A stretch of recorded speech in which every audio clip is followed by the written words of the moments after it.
Dejé a mi esposa porque no podía superar la muerte de sus padres, y no me siento culpable por ello. Mi esposa siempre fue muy cercana a sus padres, y cuando fallecieron en un accidente automovilístico hace 5 años, cayó en una profunda depresión. No salía de la cama y yo asumí todas las tareas del hogar, además de cuidar solo a nuestro recién nacido. El problema es que así ha sido durante 5 años. Literalmente, no ha salido de la cama en todo ese tiempo. Esperaba que yo le cocinara, y cuando estaba en el trabajo, pedía comida a domicilio.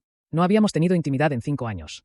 No recordaba la última vez que me besó. Apenas hablaba con nuestra hija de 6 años. Hacía todas las tareas domésticas yo solo, trabajaba 60 horas a la semana. Finalmente reuní el valor y decidí poner un límite, por el bien de nuestros hijos, por mí, y especialmente por ella.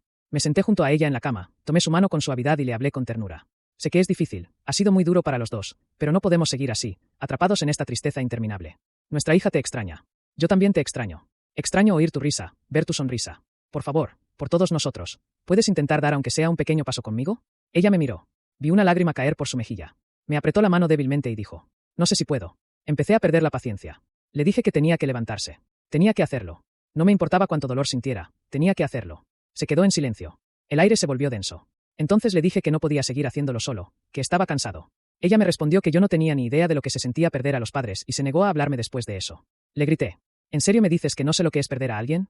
Estabas sacando tu maestría, estudiando para algo, y mientras tú estabas en la escuela, yo te apoyaba en todo. Pagué tu matrícula, pagué la casa en la que vivimos, trabajaba casi 70 horas a la semana para poner comida en la mesa y aún así trataba de estar para nuestros hijos.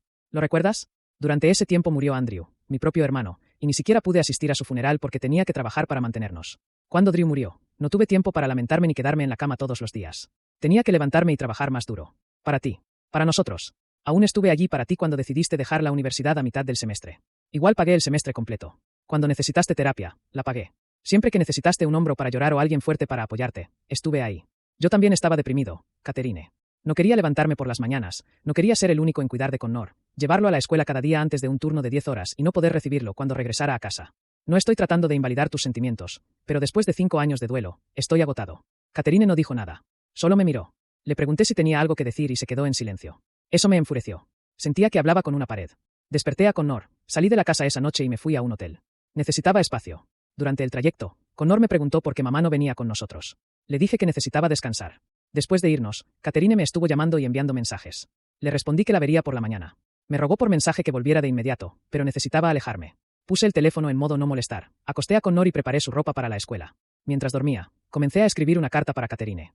Al día siguiente desperté, llevé a Connor a la escuela y, como nuestra casa quedaba entre la escuela y mi trabajo, pasé a dejar la carta.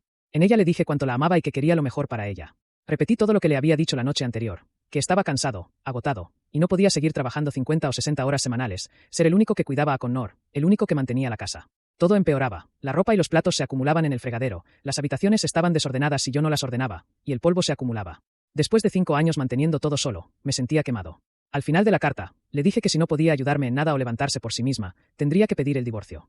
Dejé la carta en la cocina antes de irme al trabajo. Normalmente le compraba o cocinaba el desayuno, pero ese día no tuve tiempo, así que sabía que bajaría a eso de las 11 y la vería. Mientras estaba en el trabajo, Catherine me llamó gritando. Me preguntó cómo podía tratarla así después de que perdió a sus padres. Dijo que ahora también la estaba haciendo perder a su familia. Le dije que no era el mejor momento para hablar y que lo haríamos cuando llegara a casa. Esa noche, al llegar, me recibió en la puerta.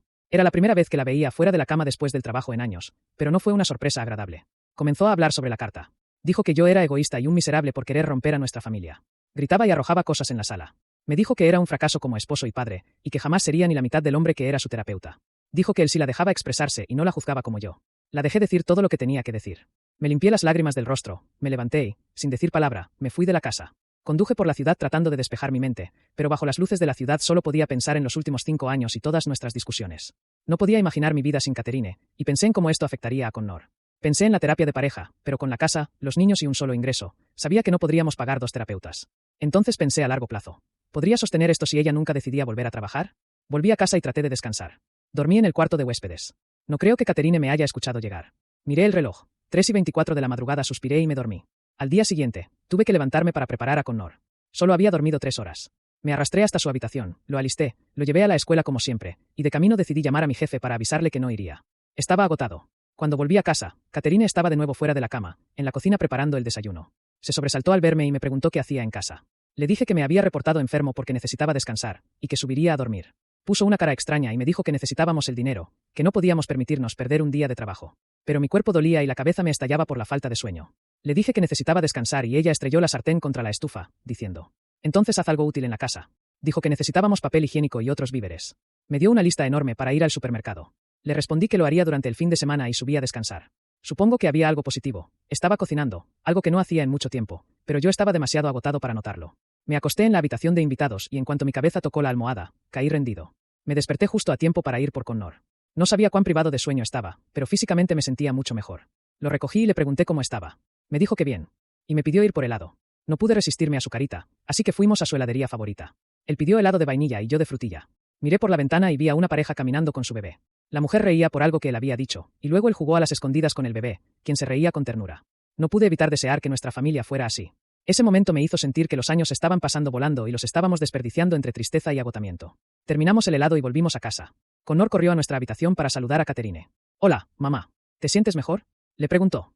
«Estoy bien», respondió ella. Él la abrazó y le deseó que se recuperara pronto. Al salir, ella dijo: «Asegúrate de cerrar la puerta». Me quedé en el umbral, mirándola. Connor pasó junto a mí y cerró la puerta.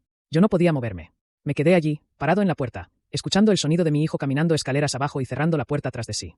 Me volví lentamente hacia mi esposa, que estaba sentada en la cama con una expresión vacía. «¿Te sientes mejor?», le pregunté, sabiendo que era una pregunta inútil. Ella se encogió de hombros. «No lo sé. Supongo que sí. ¿Has comido algo hoy?». «Sí, me hice unos huevos». «¿Y ayer?». «No lo recuerdo». Me acerqué un poco más. Quería decir algo. Quería gritar, llorar, rogarle. Pero me quedé en silencio. Solo la miré. Ella desvió la mirada. «¿Por qué sigues aquí?». «Porque te amo». Ella soltó una risa seca, sin alegría. «¿En serio? ¿Después de todo esto?». «Sí», le respondí. «Pero eso no significa que pueda seguir soportándolo». Se hizo un silencio incómodo. «¿Qué quieres que haga?», preguntó, como si de verdad no supiera la respuesta. «Que intentes. Solo eso. Que intentes levantarte todos los días. Que te esfuerces en ser parte de esta familia de nuevo. ¿Y si no puedo?». «Entonces tendré que irme», dije, con la voz quebrada. No por falta de amor, sino por supervivencia. Ella volvió a desviar la mirada. «No puedo prometerte nada», asentí, sintiendo una punzada en el pecho. «Lo sé». Me di la vuelta y salí de la habitación. Esa noche dormí en el sofá. Pasaron 3 días. 3 días en los que apenas hablamos. Ella se levantaba solo para comer algo rápido, luego volvía a meterse en la cama. Yo llevaba a Connor a la escuela, trabajaba, hacía las compras, cocinaba, limpiaba. Lo mismo de siempre. La última noche antes de tomar una decisión definitiva, me senté a escribirle otra carta. En ella le decía que ya no podía seguir así, que la amaba con todo mi corazón, pero que el amor no era suficiente cuando no había voluntad de mejorar. Le expliqué que no podía permitir que nuestro hijo creciera sintiéndose invisible para su madre. Que no quería que pensara que esto era lo normal en una relación. Le dije que me iría al día siguiente con Connor, y que viviríamos con mi hermana por un tiempo. A la mañana siguiente, dejé la carta sobre su almohada. Preparé una mochila para Connor y me aseguré de que tuviera todo para la escuela. Cuando bajamos al auto, vi por el espejo retrovisor a Catherine asomarse por la ventana. No dijo nada. No gritó. Solo nos miró irnos. Y esa fue la última vez que la vi. No me siento culpable. Lo intenté todo. Di 5 años de mi vida, de mi energía, de mi salud mental. Nadie puede decir que no luché por ella. Pero también tenía que luchar por mí. Y por nuestro hijo.